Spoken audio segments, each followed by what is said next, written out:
నమస్తే, నేను మీ JK. Welcome to Hasa TV.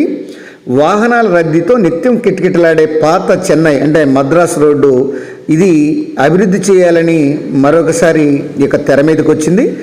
Guntur నుంచి నాగులుప్పలపాడు ఈ పాత మద్రాస్ రోడ్డు అభివృద్ధి, దాని విషయం గురించి ఈ వీడియోలో వివరిస్తాను. పూర్తిగా చూసి ఒక్క లైక్ అండి ఫ్రెండ్స్. వాహనాల రద్దీతో నిత్యం కిటకిటలాడే పాత మద్రాస్ రోడ్డు గుంటూరు నాగులుప్పలపాడు రోడ్డు అభివృద్ధిపై ఈ యొక్క ప్రజలైతే ఎదురు చూస్తున్నారు. ఇటీవల ఈ జాతీయ రహదారుల అభివృద్ధిలో భాగంగా దీన్ని కూడా అభివృద్ధి చేయాలని ఈ యొక్క ప్రజాప్రతినిధులు కేంద్ర మంత్రి నితిన్ గడ్కరీకి అయితే వినతి పత్రాలు కూడా అందజేశారు. దీనికి కేంద్రం కూడా కొంత సానుకూలంగా స్పందించినట్లు ఇక సమాచారం. ఇక జాతీయ రహదారుల జాబితాలో ఈ గుంటూరు నుంచి నాగులుప్పలపాడు వరకు ఉన్నటువంటి దీన్ని చేర్చి దీన్ని అభివృద్ధి చేయాలని చెప్తున్నారు. గుంటూరు నేషనల్ హైవే 5 నుంచి ఈ జాతీయ రహదారి నాగులుప్పలపాడు వరకు సుమారు 80 కిలోమీటర్ల మేర ఈ రోడ్డు విస్తరించి అభివృద్ధి చేస్తే గుంటూరు బాపట్లతో పాటు ప్రకాశం జిల్లాలోని ప్రజలకు కూడా ఈ వాహనదారులకు ఎంతో ఉపయోగకరంగా ఉంటుందని ఈ యొక్క ప్రజలు చెప్తున్నారు. రాష్ట్ర రాజధాని అమరావతి వైపు వెళ్లేందుకు కూడా ఇది చాలా దగ్గర దారి అవుతుంది.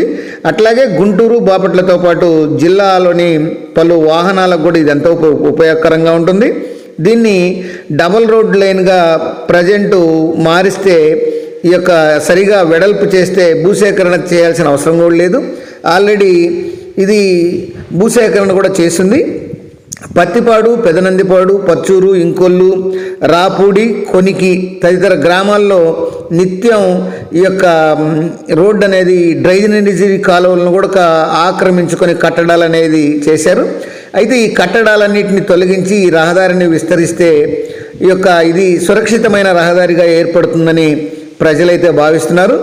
రాష్ట్ర ప్రభుత్వం తాజాగా ఈ పీపీపీ విధానంలో ఈ గుంటూరు నుంచి పచ్చూరు వరకు 42 కిలోమీటర్ల మేర ఈ రహదారి నిర్మాణం చేపట్టేలా ప్రతిపాదన చేసింది.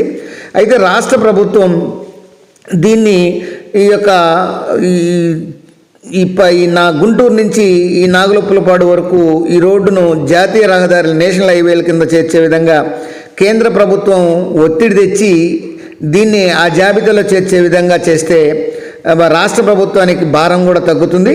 అట్లనే ప్రజలకు కూడా ఈ టోల్ గేటు బాధ కూడా తగ్గుతుందని ప్రజలు అభిప్రాయపడుతున్నారు.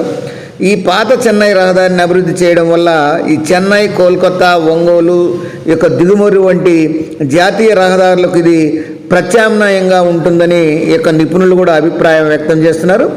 ఏది ఏమైనా పాత మద్రాస్ రోడ్డును అభివృద్ధి చేస్తే ఈ ప్రాంతం ట్రాన్స్పోర్ట్ సౌకర్యంతో పాటు ఆయా మార్గాలను కూడా ప్రయాణం సులభతరం అవుతుందని ప్రజలు, వాహనదారులు అయితే అంటున్నారు. ఆ దిశగా ఈ యొక్క అధికారులు, ప్రజాప్రతినిధులు కృషి చేయాల్సినటువంటి అవసరం ఎంతైనా ఉందని ఈ యొక్క ప్రజలైతే కోరుకుంటున్నారు.